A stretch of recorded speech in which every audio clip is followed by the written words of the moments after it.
Hello, my name's Richard. Today I want to talk about evangelism, heaven and hell. Really quite a big subject because I want to cover personal evangelism. I want to start with scripture from Luke chapter 16. This is Jesus' own words, and I've taken an extract from a film called The Lazarus Phenomenon. Let's have a look at it now. There was a certain rich man clothed in purple and fine linen. And there was a beggar named Lazarus, who laid at his gate full of sores, and desired it so to be fed with the crumbs which fell from the rich man's table.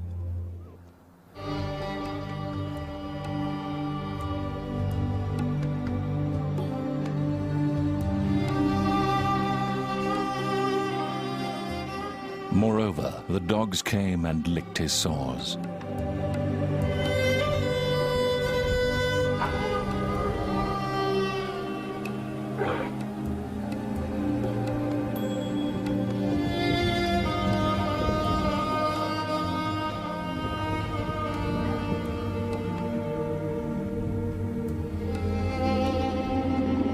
And so it was that the beggar died, and was carried by the angels unto Abraham's bosom.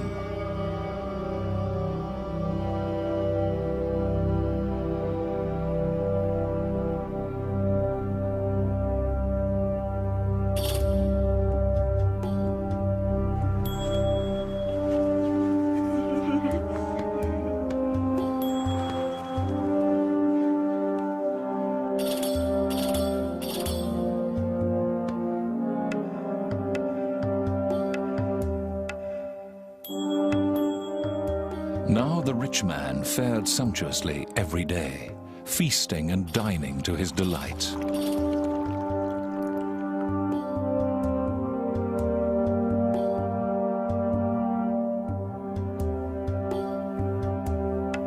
But it came to pass that he too died, and awoke in Hades.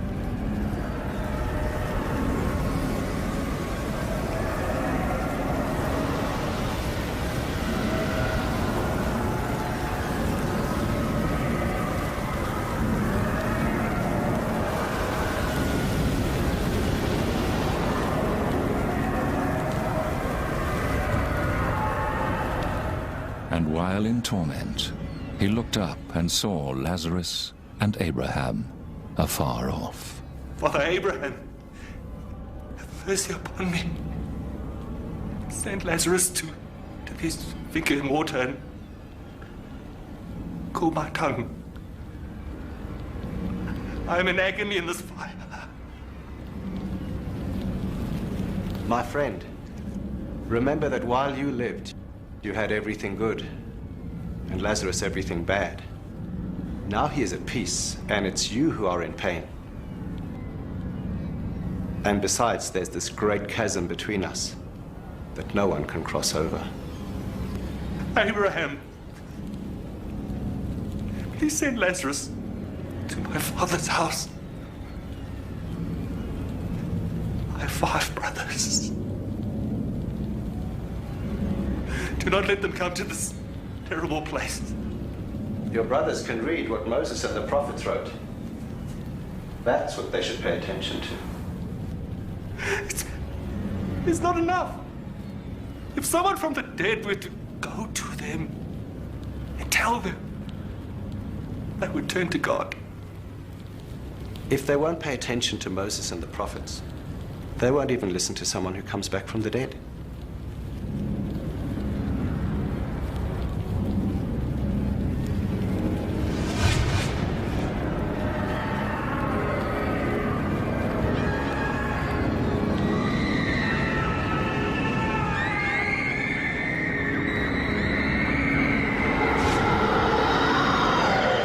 So that was quite a graphic description of hell. And remember that this was Jesus talking. This is not a parable. Jesus said there was a certain man, a rich man, Lazarus, and a place called hell. So I want to talk to you now about 3 commandments that Jesus gave. You're familiar with all 3 of these. The first is, love the Lord your God with all your heart, soul, mind and strength. The second is, love your neighbour as yourself. And the third is, go into all the world and preach the gospel and make disciples of all men. Now, we're very familiar with those, but let's just think very closely about what Jesus is actually talking about here. Love the Lord your God. If we love the Lord our God and we are disciples of Jesus Christ, we will actually do what he told us to do.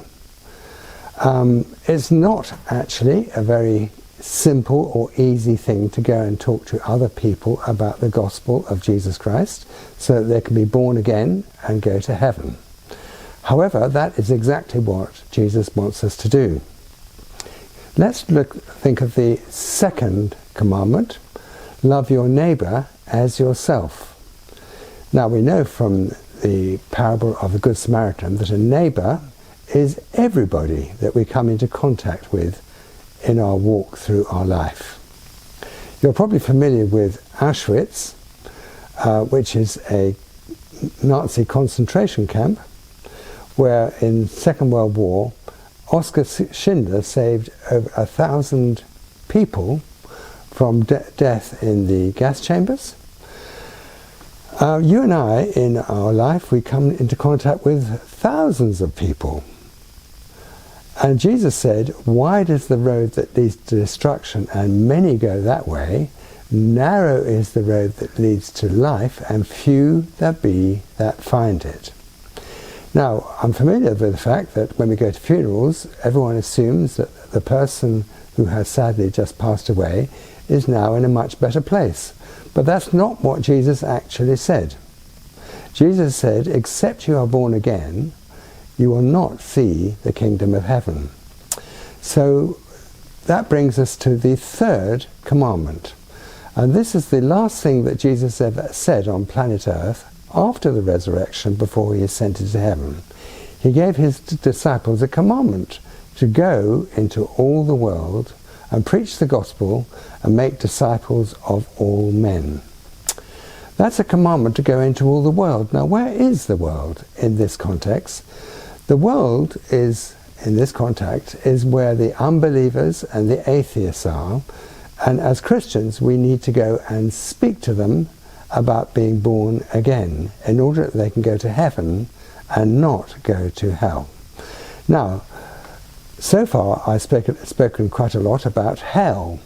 Actually, when I'm doing evangelism, I've done evangelism in 27 countries, including death row in the Philippines, where people, when I first started there, were waiting to be executed. I was recently working in Perth in Western Australia with a lovely man, Peter Dodd, and together, he's a wonderful street evangelist, and together we worked on the seafront and spoke to dozens, probably more than dozens of people of all nationalities, all ages, about their need to be born again. I actually don't mention hell at all. This is what I do. There's no special way of doing it, but what I do is I simply befriend people, ask their name, ask which country they come from, all about their family and their job, and then I simply say, when you die, would you like to go to heaven? That's very, very direct. No mention of hell. I don't want to threaten people with hell. I simply ask them a question. When you die, would you like to go to heaven? And that opens up a conversation which very often leads to people being born again.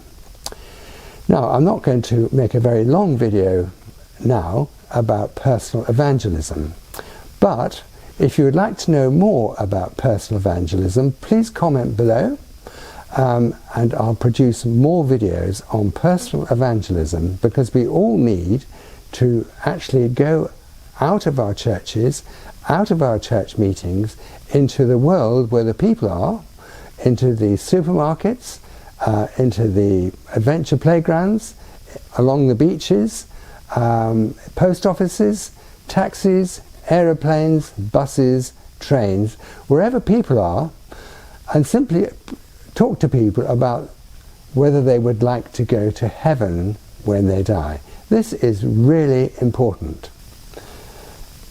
Thanks for listening. If you'd like to learn more, please look at my updated website, which is freechristianteaching.tv, where there's a great deal about evangelism. Thanks for listening, and God bless.